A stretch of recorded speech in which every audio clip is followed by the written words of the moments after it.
The first thing that you should know about Mrs. Filholm is that she is the kind of person who doesn't stop. She moves like someone is holding down the fast forward button on the remote. Thoughts come out of her mouth so quickly that her hands often have trouble keeping up. The difference in speed between her speech and her gestures causes many a spilled beer. The second thing that you should know about Mrs. Filholm is that she dives deep. The speed at which she moves may give you the impression of flightiness or the idea that she is a dilettante. Neither of these are true. Mrs. Filholm has PhD-level knowledge of everything, from Broadway musicals and classic literature to proper mechanics of a swim stroke. The breadth and depth of her knowledge never ceases to amaze those around her. The first thing you should know about my friend Andrew is that he loves Costco frozen meatballs. He eats them by the bagful, and those are big bags. I believe there were weeks of graduate school during which he consumed nothing else. He eats other things in great volume, too. Burritos of any kind, racks of ribs, olives out of my refrigerator, but he loves those meatballs the best. He loves them because they are delicious, filling, and affordable, but also because they come from Costco. The next thing you should know about Andrew is how his love affair with Costco has changed over the years. When he was in college, he rarely went to Costco because his parents delivered his meatballs and other favorites right to his doorstep every week. At the time, I was making more trips to Costco than anyone I knew, partly because I was the kind of mom who volunteered for things like concession stands and teacher appreciation meals. Nowadays, I never go to Costco because I am living quite alone and have no reason to shop in volume.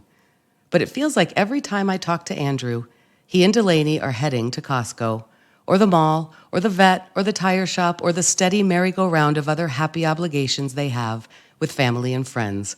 Frequency of Costco visits is, in the end, a measure of adulthood, relationship, and domesticity.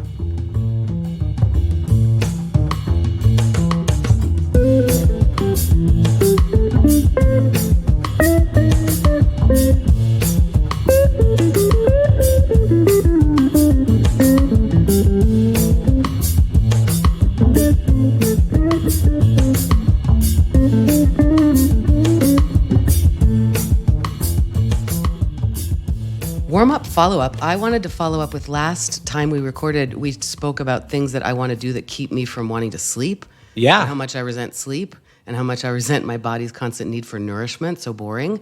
So after that, because it got me thinking and I really answered in a funny way, like that's such a terrible thing you opened up. For 2 days thereafter, after we recorded for 2 days, I kept notes whenever I was waiting for things. Like I did a little bit of stand-up comedy in there, and I just had my little notebook with me, and I just let it come, the things I'm just normally thinking about when I'm sitting there waiting for things. And I came up with a list of things that I thought I would share with you.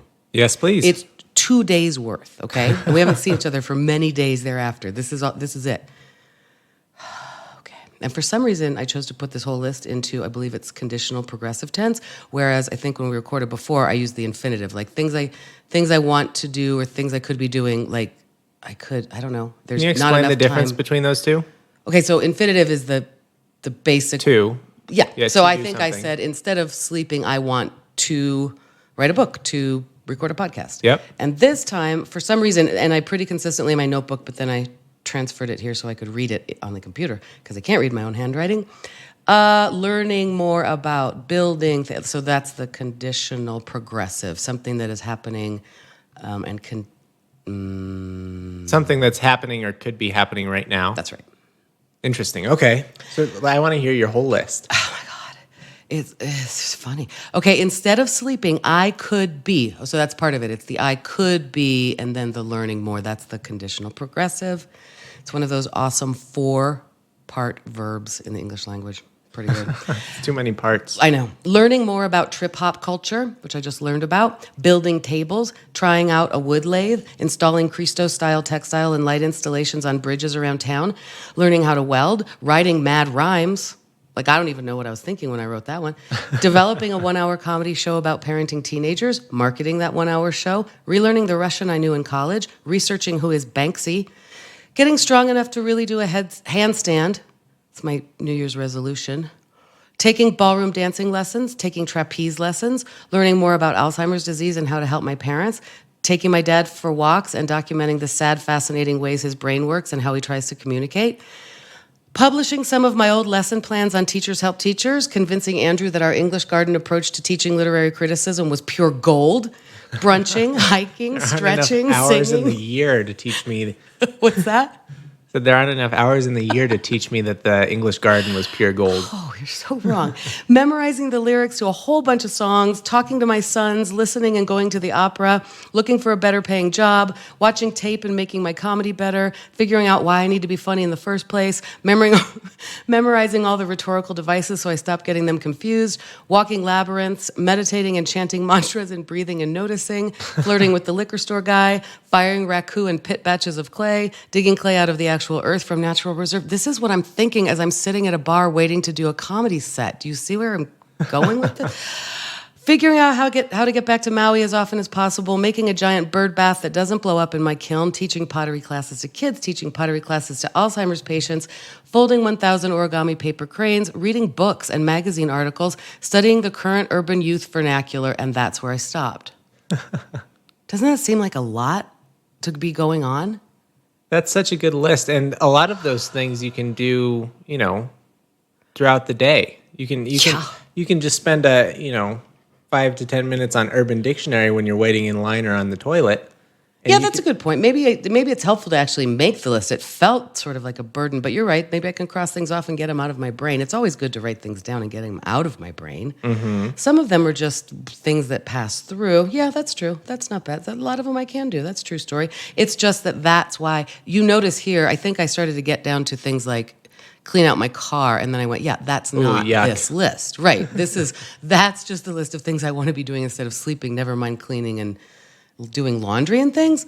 Anyway, so that's where the brain goes. I have noticed in the past few days especially that I have, for a while, for a few months, I've been in such a state of disorientation that I felt kind of, slower. Mm-hmm. And now that's gone. The cracked brain is back. You're no longer at 60%? I'm pretty sure I'm still at 60%. It's just that my brain is on fire again. It's okay. A lot of that is good. It's creative. It's probably because you wrote down this list of things, so you got the blockage out. Golly. That helped. And also, the truth is, I think that I am at the point now where creative output is helpful. And, I do feel anxious about a lot of things in my actual life, but I've gone and done some stand-up comedy, and that fills my cup and helps me sleep really well at night. So I think that's how I handle my weird energy. And it lights your brain on fire. I think it, puts my fire out. Does it? Yeah, because I've talked to you about that. Doing stand-up is so petrifying. It really is scary every time. But every time I go, yeah, I control that anxiety. I'm making such a choice here. If this anxiety is making you sick, go home. There's no reason to do this. And then I kind of own it, and I wrap it up in a ball and breathe and go on and do it, and then you get all of that anxiety out. It is so cathartic. Mm-hmm. Just as cathartic when it goes well, I think, as when it goes poorly. Because either way, I go home and run tape like a weird high school coach and on myself. And I learn from it, and I go back and do it again. It's absolutely cathartic. I sleep better on the nights that I perform.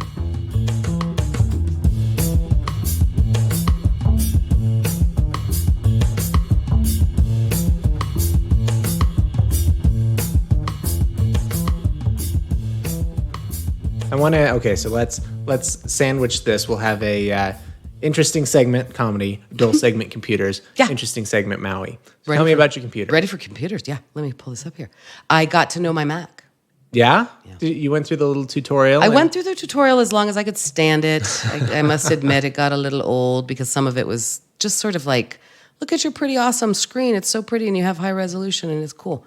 Now, I put something, I'm going to have to search around here because it pulled up for me a sort of tutorial that I think is always available on the Macintosh computers. The Macintosh Book Pro. Yes. About how to use this touch bar. I have so many things open. Mac OS User Guide.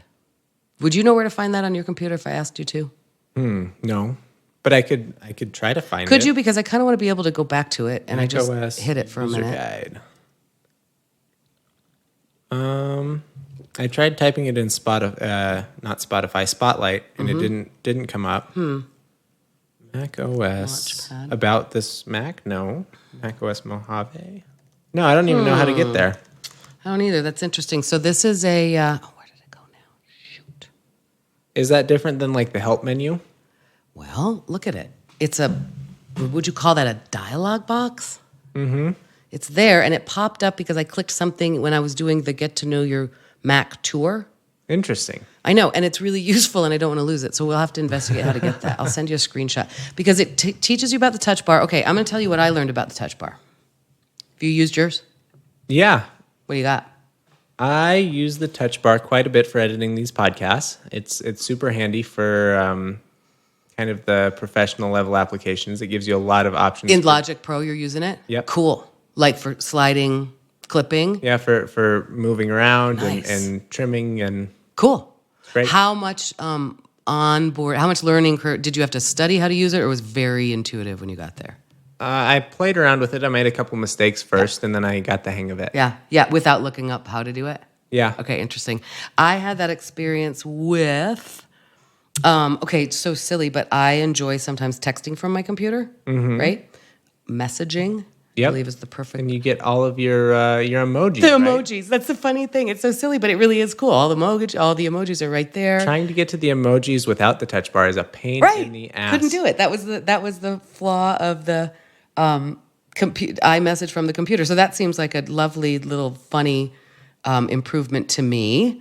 Other than that, I talked about it last time. I saw ways to use it within like Pages or even InDesign in terms of coloring and shading, and it's pretty intuitive. This use the touch bar on Mac OS user guide that I have pulled up here has some interesting information here about how you can expand your control strip and then customize it. Oh, I didn't even consider that there might be options you could adjust and change. Customize the touch bar in some apps. So, as you can see, I'm interested in that. I haven't gone much further in that, but that's because I just opened this Mac OS user guide today and thought, yeah, when I have some time, I'm going to sit there and do that. I wonder, how do you customize it? Is it like your iPhone? If you touch and hold, do things start to jiggle and shake? And In an app, choose View, Customize Touch Bar. Add, rearrange, or remove there it buttons is. in the touch View bar. customized touch bar. There you have it. What app are you in? I'm in Chrome right now. Okay. Okay. I'm going to get rid of the reload button in the touch bar because I always hit it accidentally. Okay, yeah. And Great. That is miserable. There you go. You can get rid of it. You know what I hit accidentally is the Siri button. Oh, yeah, I do too. Can you get rid of that? I'm looking right now. Get out of here, Siri. You know? Okay. So, I mean, we can expand there. There you go. Look at that. I helped you. You helped me. I brought some computer knowledge. Where's our bell? You brought the computer ruckus. I brought the ruckus. I helped. There we go. We're done. Okay, That was a we're quick done. episode. For a while, I noticed I was doing something like, what was it? If I went and tried to grab something, probably in my old-fashioned way, which would be what? I go click and drag, right? One finger click and I drag something, or double click, versus three finger. I was prompting things like a lookup, like I was prompting. Yeah. Okay, yeah. I think three-finger click, three-finger touch is lookup. Is it? Maybe double. So I'm still experimenting with it, but then I realized it was my old computer. Like, gosh, I sure do like the three-finger drag, and I'm getting it, and I'm just learning the new trackpad. And I am learning, the other thing that I realize I am so used to doing on my old one is I'm very muscular with when I click, and and I even have tried muscular or aggressive? Yeah. Insane. You click like a crazy person. I know, but I even tried on my old computer. I remember once talking to you about it, like I'm going to go remove that so I can just do the little clicky touch. And I hated it because I didn't, but I'm getting better. This touchpad is pleasing me now. It is. Yeah. Do you like your keyboard? No. Nope. Not very much. I think that these keyboards are maybe a little small for my big, crazy hands. Could be. In general. It's fine. The keyboard's fine. I like I took my keyboard protector off because sure enough, I was getting impressions on the screen. Stuff. Yuck. Screen gunk. I need some more screen wipes. I really protect I wipe the screen off every day, which I've never done before because it really disturbs me when it's not good. And no, I kind of like the feeling of the keys. There's a nice do little feel good. matte yumminess to it. I like the clunky, not clunky, that's a derogatory term, but the clunk that the touch, it's not the touch part, touch pad. Is it the sound or the feel? Or both? It's both of them. Both. It's kind of a clunk, clunk, clunk, clunk. It's satisfying. It's like, I don't know. So I like that. That's the computer. I wanted to ask you a couple of questions for follow-up. Yeah, hit me. You said you were never bored out doing things, because that's what I was asking about. Were you ever bored? And when you were a kid, you were never bored out doing things, because I said, were you bored like going to museums with the family? Nope. Museums excite me. I love museums. You're never bored out doing things. To this day, that remains true? Generally. I can tell you when I go out to the mall or when I go something, to a store, like on a busy weekend. Yeah, Costco. I'm not bored, but I'm uncomfortable. Okay. It's a different kind of bored. Yeah. I was going to say like family gatherings, mass, Catholic mass. No, not bored. Uncomfortable. Mostly uncomfortable. Okay. Do you want to tell me more about why you're uncomfortable at a store or a mall? I think part of it is you and I always talk about the difference between suburbia, where I grew up, and the hood, where you live. Yeah. And I think part of growing up in suburbia is being not frightened of other people, but uncomfortable around lots of other people. We like to have a nice gap between our houses and a big lawn around us, and it all kind of keeps us insulated from the riffraff and the rest of the world. And especially, we're just coming off Christmas right now, and I know that going out anywhere on Christmas, even just the restaurant downstairs, is crazy busy because nobody's at work. Yeah. That's too much. And for me, that makes me uncomfortable.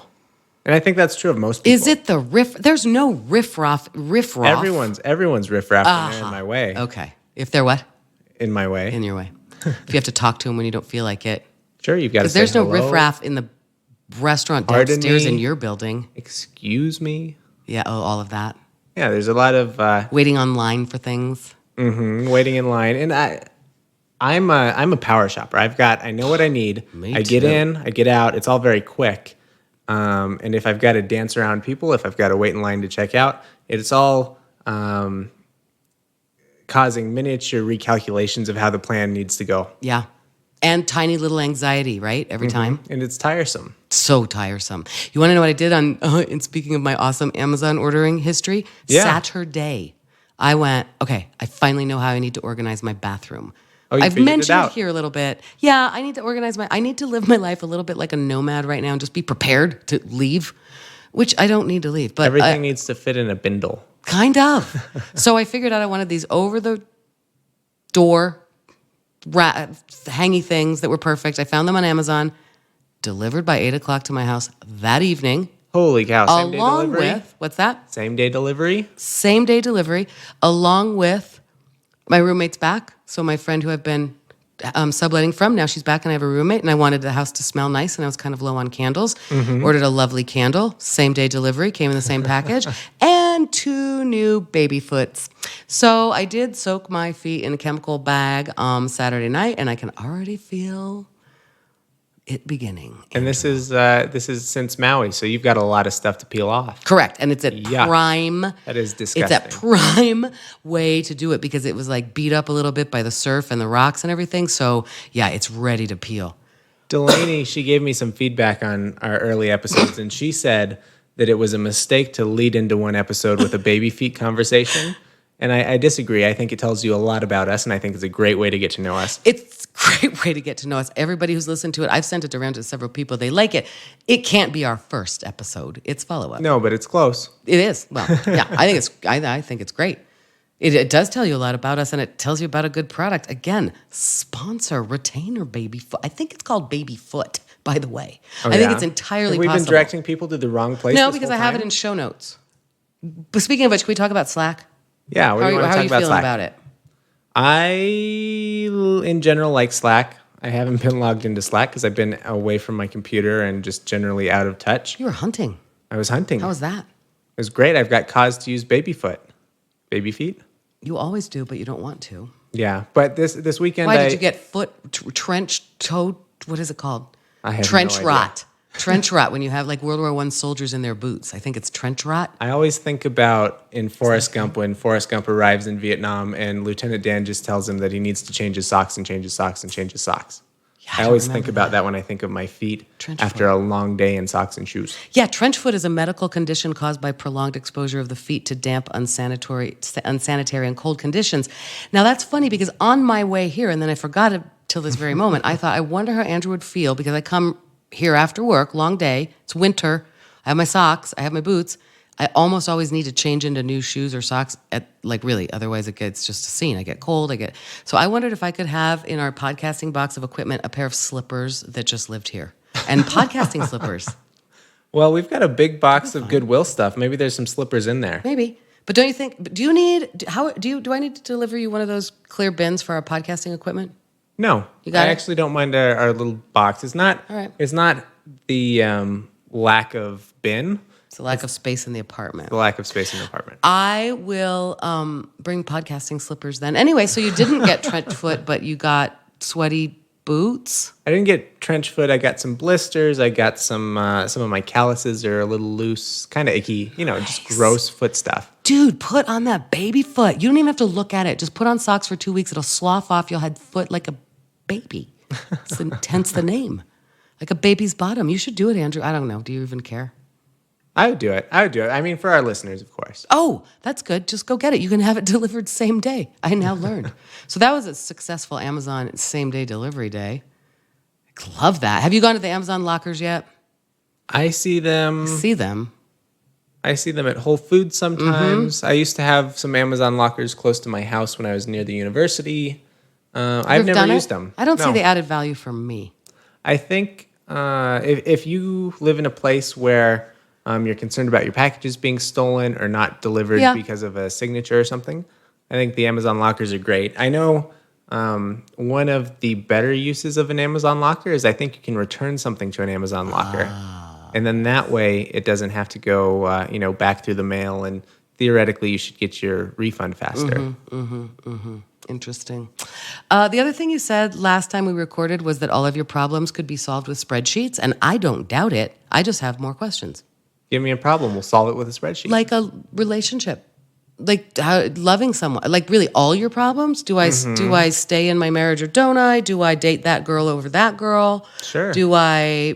friendships. I mean, do I invest my time in this friendship? Do you really literally do spreadsheets for everything in your life? Maybe I don't make a specific spreadsheet. But you believe it could be so. But yeah, I think about things in numbers and proportions. And if you got a relationship problem, it sounds like time allocation to me. So you can break your day up into hours, minutes, whatever. And wait, what? That's how you're going to measure a relationship is in your time allocation? I don't disagree. I just want to know what you mean. If I have a relationship issue, it's probably because I'm working too much or something else. Okay, but I mean, like, could you figure out a problem of, like, should I date that girl? Should I marry that girl over that girl? That's not a problem. Not for you. I'm just saying, one, you've had that problem in the past. I didn't get a spreadsheet. That's what I'm asking. Could you solve... I mean, okay, yeah, time allocation in your personal relationship now. Yeah, also, you could probably measure... If we wanted to turn, should I date this person versus this person, we could absolutely make a spreadsheet about that. And you could put your pros and cons list in there. You could assign a weight to each one. That's what I want to know. Right there is what I want to know. Okay, yeah, and this is hypothetical. Of course, you don't. You're not doing that. That's You're crazy. not doing that spreadsheet. That's insane. Crazy. But you've done that in the past. A lot of pretty ladies were interested in Andrew Bridges here and there. Then you got the best one. That's right. That's what I want to know is how do you assign the numerical? I can understand pros and cons lists, but is that a spreadsheet? Is there a spreadsheet? Can you do a spreadsheet? I think I know a little bit about this because you can like do yes or no values and stuff. Can you do a spreadsheet that is more like qualitative? Sure. You can. Sure. You can assign shades of color to different things. You can. I mean, Color. honestly, You can assign color. yeah. Cool. There's a feature in Excel called conditional formatting. Oh, yeah, I've seen that. And you can give a cell a certain color depending on a value Right, that you assign. yes. Oh, interesting. So it is on, okay, all right. I figured there'd be an answer. I just am interested in that, Andrew. There is a spreadsheet for everything if you Google for it. All this stuff is just out there in the world. Guess what I just did? What With did the you young just did? new you. What I just did with the young new Andrew, who is the business student who just got back from Prague, who's now working with me. Yep. I'm not going to say for me because he's honest to God just doing shit better than I could do it.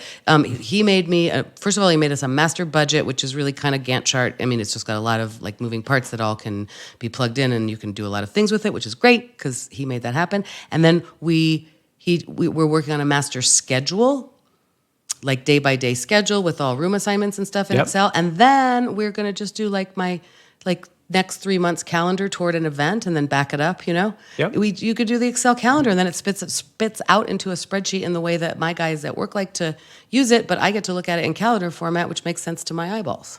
Excel calendar? Yeah. I don't know about that. Telling you, That's there's something you could Excel teach for me. everything. I could teach you so many computer things. Here's what I'm going to teach you about it. Go to Excel. It's one of the templates, and it just is as easy as pie to put in your dates, and then you've got a calendar there, and you can literally just put events in by day, but then you can spit it out in, a spreadsheet. Mm-hmm. Look at me. Look at you.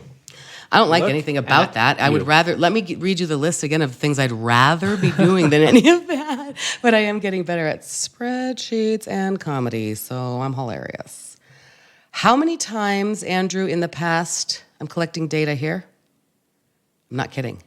I've been asking this question. How many times the past 6 months has somebody offered to, or just done, without offering, pulled a card for you, like a tarot card? 0. That's what I figured. Not a single If one. I back that up to a year, Andrew Bridges, does that change That's that never number? happened. That's never happened. I figured. We have a mutual friend who mentioned that Yeah. she went to see a fortune teller recently, and that is like I can vividly remember in 8th grade at Catholic school when they told us we were not allowed to play with Ouija boards because we were inviting the devil into our lives. Really? Yep. Wait, So what grade? 8th grade. Interesting. Fortune tellers, Ouija boards, tarot cards. It's all off limits. You're going So straight I was to a hell. Catholic school teacher who didn't, I didn't truck in the religious aspects of it too much. I mean, I certainly didn't butt into it, but that's funny to me that's actually still a thing that the church would be telling you that's the devil's play, because I don't know, who cares? So you're afraid of them still? No, I'm not afraid. Afraid? I'm not No, afraid. not Bring afraid. it. Send it. Do you have some tarot cards with you? No, heavens no. No, because you'd go straight to hell. No. No, because of a lot of, it's interesting to me how many times it has come up to me recently. People going, let me pull a card for you. Where is this coming up? I mean, in a stunning variety of places. I'm not kidding. And I knew your answer would be 0, but in anticipation of that, I started asking other people. And other people do not all have 0 as an answer, which is kind of what you would expect. That seems rando. Okay. I think that tarot cards, it's all part of this mindfulness moment right now. I think that tarot cards maybe are enjoying a moment in the zeitgeist. It is from college-aged children of God who are saying, I need to grab a pack of tarot cards before I go back to college for the spring semester. Just to get comfortable? Partly. There's some of them seem to have a detachment and a sense of humor about it. Like which I enjoy. It's a funny kind of, like things like, well, maybe I could start a cult. Doesn't seem like it'd be that hard. So you got to fill me in. I have no experience with tarot cards. Yeah. What exactly does one seek to find out when they purchase a pack of tarot cards? Well, right. I think, I'm going to look this up because, golly gee, I'm not, okay, and then I'm going to finish telling you this though. So it's like that. I've heard college-age kids talking about it in an almost, like Ouija board level of sort of, it's a fascination. It's a parlor game. Mm-hmm. I have heard people, women only lately, but I've been hanging out with a lot of women, pulling cards with great sincerity. Mm-hmm. And like, Lisa, I want to help you look at some things in your future, and I want to guide. Can any old person shuffle them up and pull them off and tell you the future? Yeah, I don't know, man. I think that probably it is like yoga. It's like we were talking about. I think it's like yoga flow. There is a real sort of occult culture of tarot cards. I think it's got some. I'm gonna look it up here. I can't believe that you need to have a license in order to cut No. hair, but you can just tell someone's fortune with your own little deck of cards. Okay, see, there you go. That's a really good point. We shouldn't be messing around with such dark. What things. happens if you get that wrong? Someone may die. Oh, I know, but that's the thing. And then it's been like in my zeitgeist. It's been through divorce class. There was there's another thing called your birthday card where you're the Jack of Spades, but you're in the moon of Libra. There's a lot of talking about readings and psychic readings and people coming up to me and going, "Hey, groovy energy." So did you get one in Maui? No. Okay. That's my point is kind of like, I've been through all of this. I was there I was 22. I was exactly doing this stuff. But in that same kind of way where I find it fine. Give me a tarot card. Great. I'll meditate on that for the day. A friend calling and going, beware, you have a Jack of Spades, whatever the hell it is. You have an eye of the thing and be careful of trusting men for the next month. I go, no problem. I am already on my guard, but thank you for the good reminder. It all feels like, people sort of, I don't know, reading your fortune, giving you groovy little, I don't know. It's all part and parcel. It just feels like these things come in waves. For a while, my friends were drawing angel cards. I did it at your high school. There was sometimes in order, if people wanted to be inspired for daily prayer, they could pull a little card that gave them something to meditate on. It's like being given a mantra from your yogi. I don't mind any of it. It's all sort of feels like this great, put in positive energy to the universe. But it's like, have you read The Secret? I find it interesting that tarot cards are in my life right now having a moment to a point that is bizarre. I wonder if there's something about you that invites that right now. Yeah. I think that, if everything in your life is hunky-dory and going well, you're not going to have a lot of people offering to pull a tarot card for you. I suppose. But if you're recently divorced and you're going through some stuff, there's a good chance that people are going to just try to help the only way they know how. I guess that's right. Oh, golly. There's a lot of I'm around women who are, for themselves as well, sort of meditating on what's my word for the year. Sure. And hugging trees. There's a lot of that. That's the other thing. I'm just around a lot of people who seem awakened to things like hugging trees. It could be also due to the new year. There's so much change. There's so much resolution. And part of it to me feels, I'm the OG hippie. My son even said that when we were on Maui, just like, yeah, my mom hugs trees for sure. It's not even a thing. I feel like a lot of people and friends around me are sort of making, that's probably it. It's a lot of New Year's resolution-y type things. I'm going to become more attuned with nature and I'm going to hug some trees. And I don't know. I've been to acting school. You know what I mean? It was a lot of dancing around naked and reading tarot cards and stuff. You want to know what other sick thing I learned? Speaking of tarot cards or business cards, maybe I can do it with a piece of paper. You know these grooves in my forehead? You can hold a card in those? Yeah. That's impressive. No. That's a party trick. Disgusting. Can't do that if you get Botox. Exactly. Here's my theory. I think if I get Botox, you will never even know. You'll just think I look less tired. You and Max Testito are lovely for telling me not to do it. But I think that if I get it, you will not even actually know. You will just sort of suddenly go, gosh, maybe she's better rested. But we can talk about Botox or not. But I can hold a card in that, Andrew. I think you're mistaken. I think that that is a feature, not a bug. I know it's not.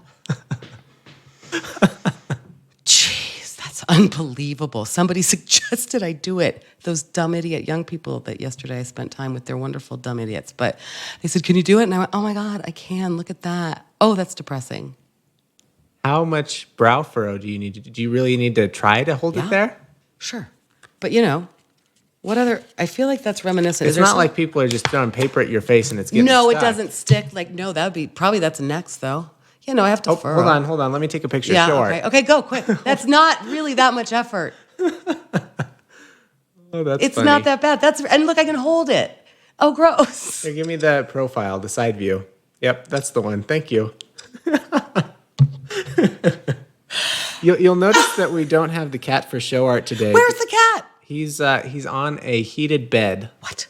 Yeah, it turns out he's just a little I don't know. He just needs a little warm nap every now and again. What do you mean he's on a heated bed?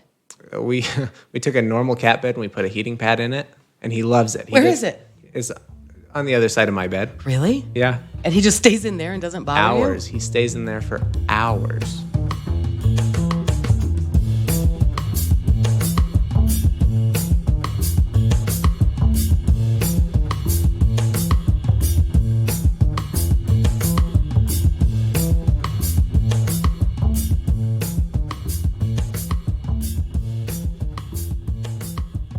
Well, you just said you blew your budget on Maui. Well, I didn't because I don't really have a budget.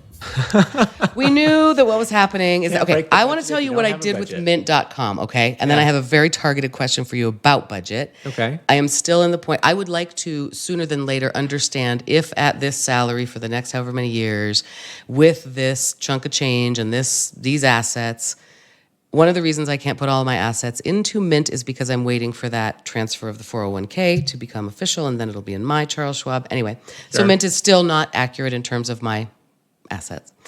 But I would like to know how much I should be spending on lodging. Sure. How much I can afford to buy house-wise would be interesting to me. Anyway, what I did in Mint.com, I did not have luck connecting to my account, like my health savings account. Sure. Because I can't find it. That's frustrating to me.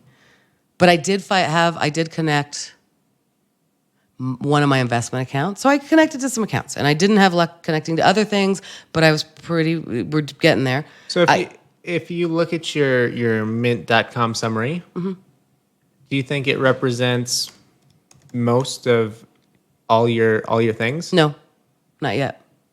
Because it is missing, like I just said, it's missing a huge amount of investments. But in terms of, if you're talking about a 401k, theoretically, you should just leave that alone and not touch it. Oh, it represents my available money. It just doesn't represent my investments that are my, which I want it to, because then I look like I'm awesome. That's right. But if you've got my available money, everything is hooked up right now, except health savings account. That's pretty good. And health savings account, I don't know a ton about those. Do those expire every year? No, those don't expire. They do. Yeah. So you've got to use it. You use it or lose it? I don't know. Maybe not. Whatever. I use it. I mean, it's not hard to use. Dental, glasses, whatever. Oh, in the last 30 days, I spent $445 on vacation. That's pretty good. I sure did. But anyway. This is an interesting thing. When you go on vacation, what do you mark as vacation? Do you mark the food you eat there and the plane tickets and the whatever? Or is vacation a very specific expense? I get to decide about that. And in Mint, that was the other thing I did. Back to my notes here. I went and frickin' categorized all of those expenses back until, I don't know, I did 3 months worth or something, and then I just went, it could go forever. I can't. Sure. Wait, does it learn it? I think it tries to. Yeah. Back categorize? I don't think it's going to go back and do it, but for the new stuff that comes in, I think it will try to adhere to the rules that you've set. I think so too. And I think I can see that happening. So that was not, I'm starting to understand even, maybe I'm going to get better at this and more confident, Andrew, because I can understand saying this now, and I haven't dealt with it really since Maui, but it was so awful. I procrastinated it. I felt sick for 3 days or something. Not sick, but just like pissed off or something. Knowing I just have to sit there and categorize this stuff. I had to like make myself comfortable, put on a show. No, not a show. Put on some music. No, not music. Oh my gosh. I think that it won't be that painful. I think it felt like a lot. And anytime I'm sitting doing basically like data entry. Sure. Also, I have to talk to you about this interface. Yeah. Do you get a lot of pop-up ads? I don't. I've got a tip for that. Yeah. I use an ad blocker. It's called Ghostery. Ghostery. We'll put it in the show notes. Looks like I am paying for Backblaze, and yet I don't know that I'm hooked up to it.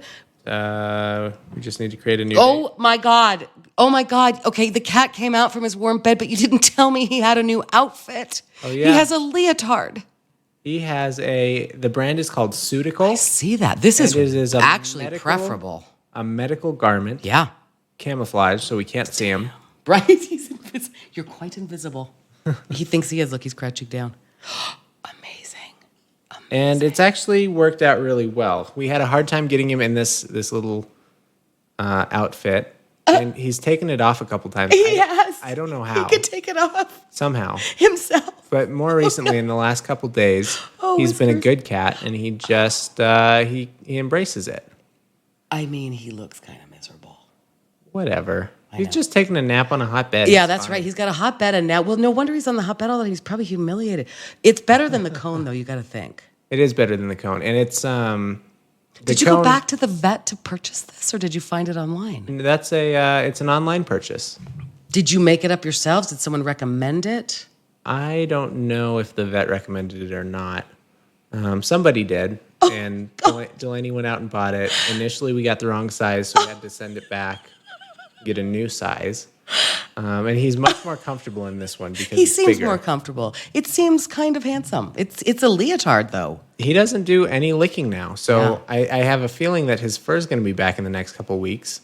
Do you have to cut that thing? Do you have to cut him out of it like taking him to the ER? No, it's got buttons on it. It's got snaps. Oh my God. It looks like a leotard or a wrestling outfit. It looks good is how it looks. I say Kinda. he looks so suave and dapper. Kind of badass, right? Oh my God. The best looking cat around. I know that there are cats in the other apartments, and he can kind of see them through the window. Yeah. And I gotta wonder what the other cats are saying. I know. It's probably the laughing stock of the neighborhood. I doubt Oh it. my God, it wraps around his tail like a leotard. That's so embarrassing. Does he get shit on it?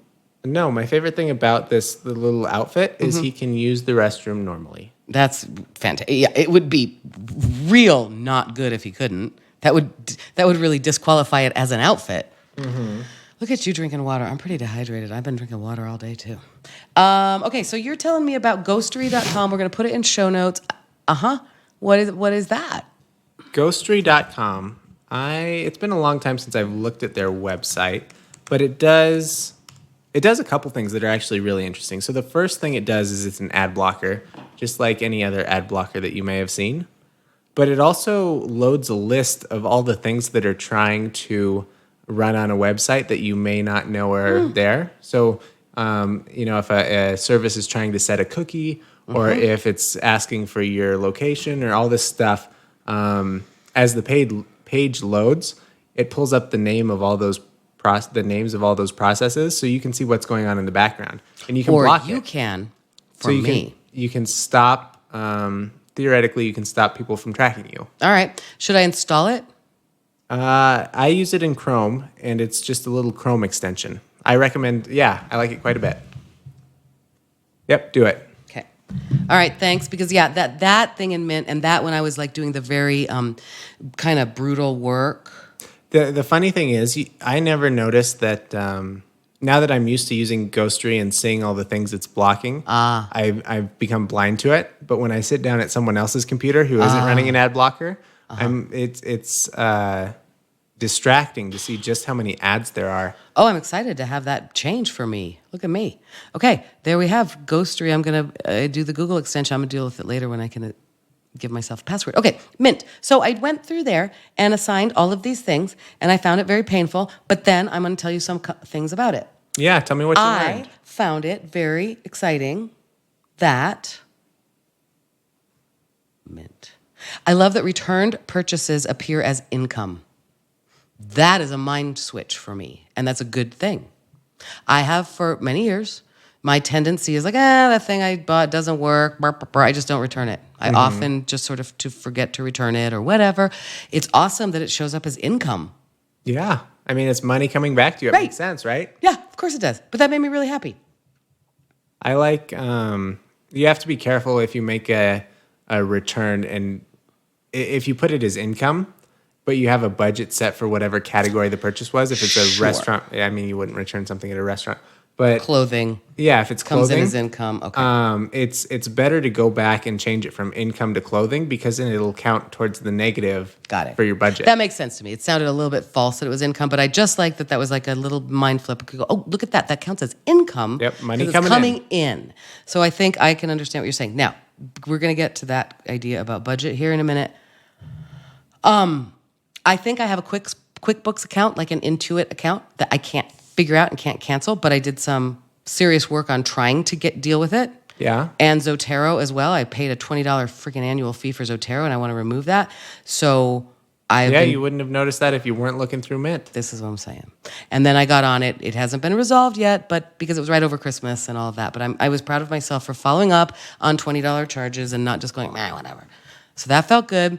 I think I set up 1Password on my new computer. I think I updated it and removed a bunch of old dead weight. So I was proud of that. And then what I would like to ask you about budget, because this turns out, Andrew, the topic of this show, budget being a huge part of it, which will continue, I think we are going to have an audience because I am not alone being a middle-aged woman, being a middle-aged divorced woman, but it's not only that. It's not only single women. Really, truly having to face this is painful. I have heard from a lot of my other friends who relate to when I'm going, it gives me cold sweats to sit there and look up my credit score. It actually makes me sick. And they go, yeah, no, I know what you're talking about. And they are also saying it's timely for, maybe it's like the tarot cards. It's of the moment. Maybe it's the new year, new thing. But people are going, no, I'm resolved to do this. Yeah, how even do I do it? Help me. So they're going to listen to us and we're going to help them. We're going to bring the ruckus. We're going to help people. One thing that friends of mine have been asking, I said, okay, so I'm supposed to spend about this much of my income on housing. And I know that because I listen to weird sort of financial adjacent, economics adjacent podcasts. Yeah. Right? But my friends are literally asking me, could you ask Andrew, how much money am I supposed to spend on? How do you decide the categories? Right. So right now we can go and see what we're doing if we use Mint and we put in these categories. That's fine and dandy for me to understand what I have spent. Is that cat making you so mad? He is a real pest. I know he loves to play with the microphone. I know. I like how his camouflage is the black and gray version, so he really looks so handsome in your... It matches our decor. Mm-hmm. And he looks handsome next to your... My black t-shirt. T-shirt and your gray cabinets. He really does. Everything here. So the way I would figure that out, I don't know the official. It was kind of funny. I went on a trip recently and I met a new person. This guy is really interesting. He teaches 6th grade math and he's just started a side business as kind of a budgeting guru. I think his business it's got coach in the name. He'll teach you to go through this process that we've been walking through on the podcast of determining how much is coming in and how much is going out and what it ought to be.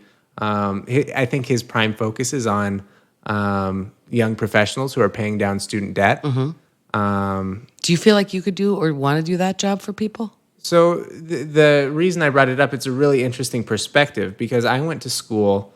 My degree is in applied quantitative finance. It's if you want to be an investment professional, basically. And he said there's a niche here for him because the investment people don't want to sit down and walk you through your budget. They want to give that work off to someone else like him, and he's got the skills because it's all addition and subtraction. He's used to teaching 6th graders.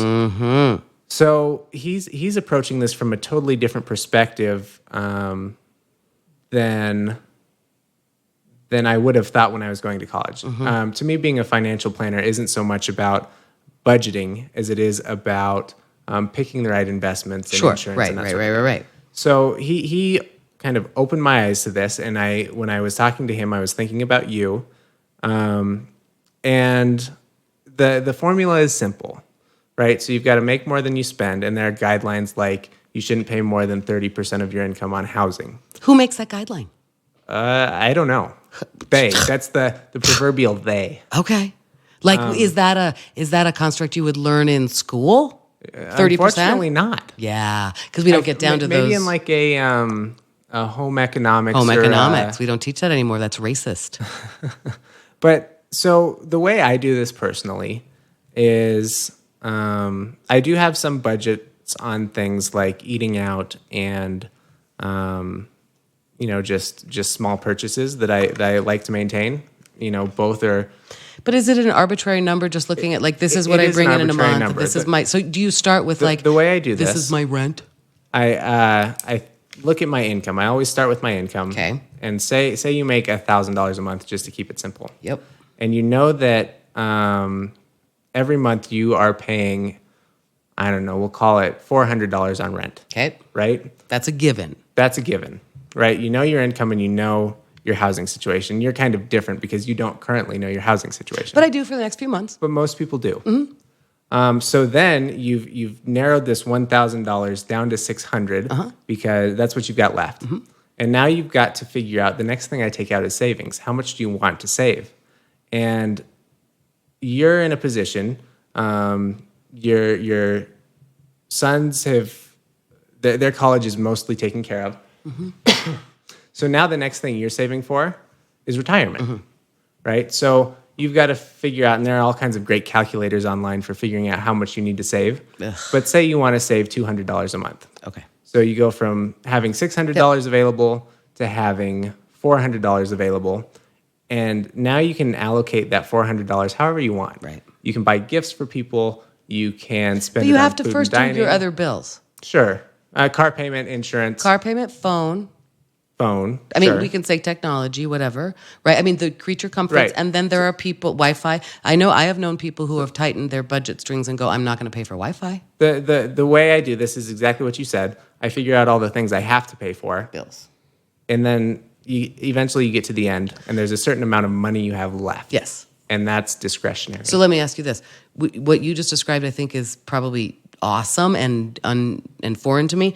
I would go income, rent, bills, And you have nothing left. maybe savings. But putting savings before bills, is that good practice? Is it even Well- reality? Because some people might go, my So- actual bills. There are a million little blogs that say you should always pay yourself first. And that's great. But I'm nervous about paying yourself first if you have bills and other things that you need to pay. Right. If you're putting money in the bank but unable to pay your bills, so you're carrying a credit card balance, then you're in trouble. Right. That money is much better spent paying those bills in the first place. So maybe for our viewing audience, studio audience, it would be income, lodging. I mean, whatever your situation is. Lodging. Mine is temporary right now, Transportation. but I know what it is, and then I can figure out going forward if I buy what it should be, what it could be. But right, lodging, bills like necessities. Then with that leftover, do something for savings. The big three are lodging, transportation, and food. Right. Food for me, there's a lot of play. You can go to Costco and you can buy meatballs, and you can survive for 2 weeks on a bag of meatballs. Food is nothing in my budget. Right. So Dude, but how can you go? You just said, wait, lodging, transportation. How can you not have technology in there? We all have phones, phone bills,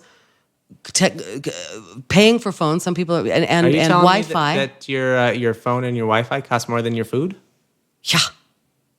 That seems like you're paying a lot for phone and Wi-Fi. Don't you think, though? Not more than, but I mean, you can't just say it's not. I think it's necessity for me. Sure. I mean, what we're trying to do here is categorize things that are necessities, like you say, and things that are discretionary. And transportation for me, of course, is like a really, really low line item because my car is paid for and it sips the petrol. It sips the petrol. All I have to do is put in gas. Theoretically, your insurance is low, but for a lot of Yeah, people, that's a that's great right. way that they can trim their budget is by getting a less expensive car, and that'll do two Sure. things. It'll Or take selling away the their car. payment, and it will decrease their insurance spend. Yep. And that's true. Soon I'm going to start having to pay for my own insurance, so that'll be a hit out of that thing. Yeah, okay, all right. So I get it. So we start by saying, what are we actually paying for actual things? And then with the leftover money, then you can go in and say, I want to afford because I want to make sure I do that paying myself for savings. I'm going to keep my going out money really low. I'm going to pay attention to what I spend on beer and scooter rentals and fun stuff, entertainment, right? And the goal is to continually grow your savings. If at first you're only able to save $5 a month, and everyone can save $5 a month, there's always something to trim. But eventually that savings number will increase and increase as you learn how much you're spending on things and what you can go without.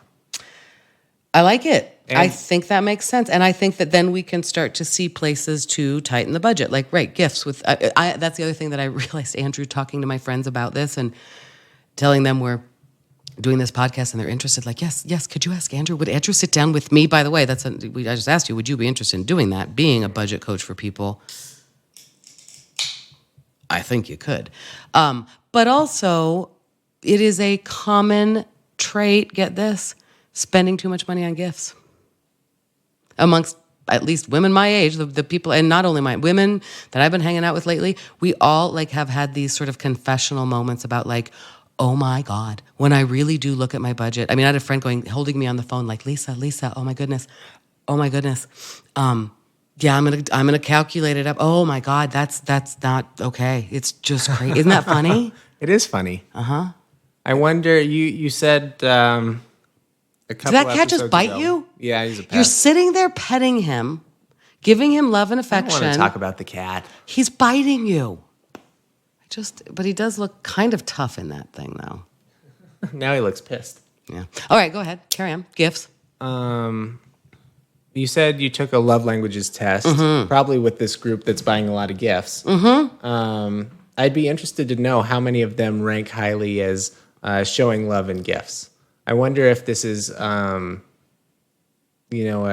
recently divorced lady thing, or if it's just a certain type of person thing. I know. I don't know. I don't think it is a recently divorced lady. I think it is. No, I think it's a person, a type.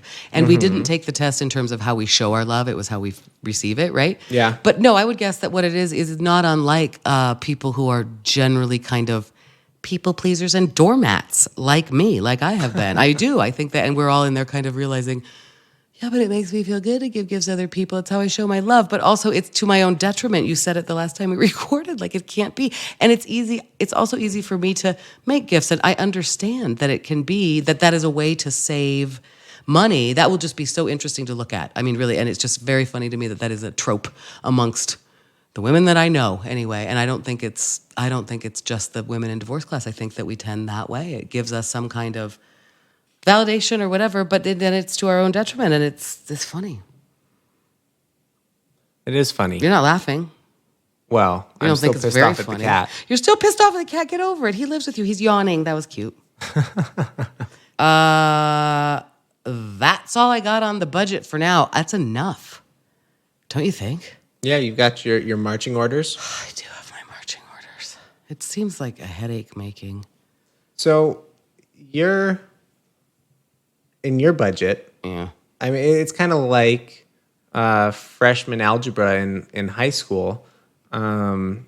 You're still solving for an unknown. In your case, the unknown isn't savings. The unknown is lodging. The first one that I would take out of my budget is the one you're looking to figure out in yours. Yep.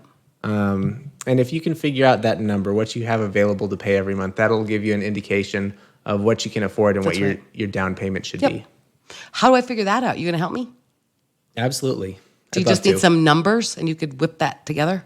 I think so. I think I can go. I've played around a little bit with like mortgage calculators online, and that kind of helps me. Yeah. But I don't know how accurate they are, and I don't know if it's a good one.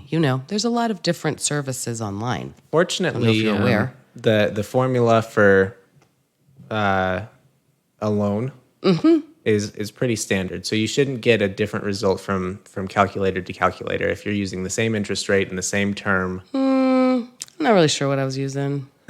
I'm not even sure I was using I don't know, loan calculator. I don't know, Andrew. I'm not kidding. That's really work for you. But I could give you some information that might be helpful. Yeah, I think that's worth doing for now. absolutely. That might help. I wanted to follow up on conditional progressive tense because I think I got that right, but maybe I didn't. Okay, you ready? Yep. Follow up here within the show. Conditional progressive, is that what I said I did? I thought I had this right. Yeah. Present participle equals verb plus ing. Right, so it's I would be traveling, I wouldn't be sleeping. That's correct. It's the present participle. I would be, could be, should be. We try to have fewer shoulds in our life, Andrew. I've also heard that a lot lately from the same kind of people who might pull a tarot card. I think it's interesting. I get a lot of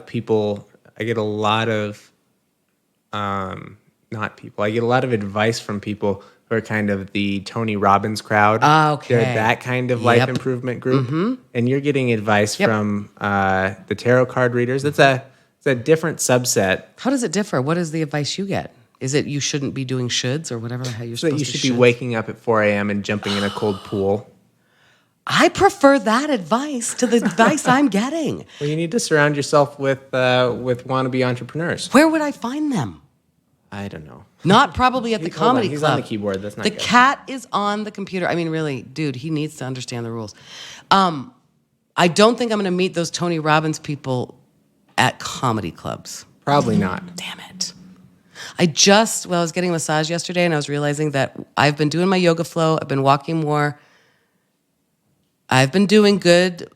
I've been taking baths and trying to do self-care, but I haven't been serious. I've been trouble finding the third eye, Andrew. I haven't been I'm super anxious in my head. I got Like What does that mean? brain. You've had trouble finding the third eye. Like you don't know about meditating, do you? No. But I do. No wonder you're getting tarot card advice. You're No, poking I your know. forehead right now. No, it all comes together. Cards, forehead, wrinkle that holds cards, Oh my God, third eye. it does. Oh my goodness. But like when you're just letting the thoughts drift away like boats on the ocean. Sure. Yep. I haven't spent a lot of time paying attention to my breath. I realize lately, even with all of Maui and everything, I am a hot brain, crack brain, a lot of hot. I'm trying to get a massage and I'm trying to go. And in my mind, there's a kind of shorthand that I've learned over the years, which is go to that third eye, think Just about smack the breath. yourself in the forehead? No, I touch it there if I need to, but you don't need, I'm just, no, it's the same with standing on my head. You know, and sometimes I can go right there and let the thoughts drift like boats on sailing away. And I'm not paying as much attention to that as I should have lately, maybe. So hence the kind of hot, super sort of rapid thoughts. But while I was doing that and trying to calm it down and trying to assess things, I thought, okay, what I need to do, the conclusion I was come away is more comedy. What I need to do with my evenings. Yeah, when are you going next? Is go out and do more comedy. But that seems like not where I'm going to meet Tony Robbins people who have good advice like productivity. It's where I'm going to meet people who read me a tarot card and thinking it's funny, I can hold it in my forehead. You can go buy a Tony Robbins book. You don't need to go meet a Tony Robbins person. You should go do comedy.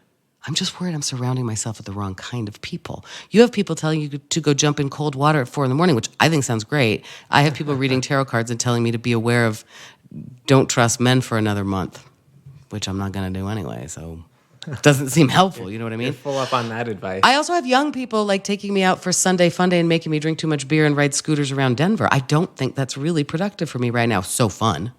Yeah, maybe it's not productive, but it's fun. I know. That's important. You need more of that in your life. We all do. I certainly need to go ride a scooter and get drunk. I mean, I have the intel. I know like a perfect little great loop to do it. And it was also a beautiful day. It was so fun. Okay, so comedy, I feel like I'm doing Wednesday night this week. Wednesday night. You're never What's coming today, again. Monday? Back to my What do you cold mean I'm open. never coming again. I love that. I know, but you're married now. You got to go to Costco. You can't be going out to comedy at 11 o'clock at night. You got to get to Costco and put cat vests That's on. at 11? Yeah. Oh bro. my goodness. I know. That's hours past my bedtime. I know. Although now you don't have to show up for work. So you could literally adjust your workday to accommodate. But I've found out that I really, as alluring as it is to set your own schedule, Yeah.